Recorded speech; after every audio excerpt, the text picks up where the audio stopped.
Et donc derrière cette question des géants du numérique, il y a la capacité ou non de l'Europe à défendre ses valeurs et ses intérêts économiques. C'est le défi d'une génération. Ce n'est pas un défi qu'on va traiter en quelques mois. Le défi des géants du numérique, qui aujourd'hui rivalisent avec des États souverains, est le défi d'une génération.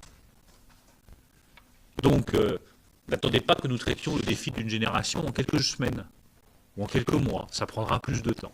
Et je crois sincèrement que nous sommes dans la bonne direction et que là aussi, nous avons franchi ce matin une étape importante en redéfinissant une base acceptable par tous qui peut conduire à un résultat plutôt qu'à une impasse. Or, sur tous les sujets de fiscalité, l'Europe, depuis des années et des années, est systématiquement allée dans des impasses. Cette fois-ci, parce que nous avons adopté une autre méthode, qui est plus conciliante, nous pouvons avoir un résultat.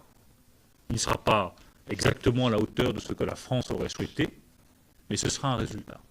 Quelques mois du Brexit, remplir cette mallette rouge était un vrai casse-tête. Le budget en question a été présenté ce lundi au Parlement, devant lequel le ministre des Finances a promis la fin de l'austérité. Au programme pour 2019, quelques largesses pour le service public de santé notamment, et un nouvel impôt.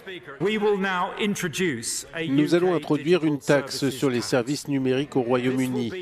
Il s'agira d'une taxe sur les revenus générés au Royaume-Uni qui ciblera étroitement certains modèles commerciaux de plateformes numériques. Elle sera soigneusement conçue pour que les géants de la technologie, plutôt que nos startups, supportent le fardeau de cette nouvelle taxe. La taxe sur les services numériques ne sera payée que par les entreprises qui génèrent au moins 500 millions de livres sterling de revenus par an dans les secteurs d'activité définis. Alors que le Brexit sera effectif dans moins d'un an, Philip Hammond affirme s'être basé, pour faire ses calculs, sur l'hypothèse d'un accord ordinaire de libre-échange entre le Royaume-Uni et l'UE.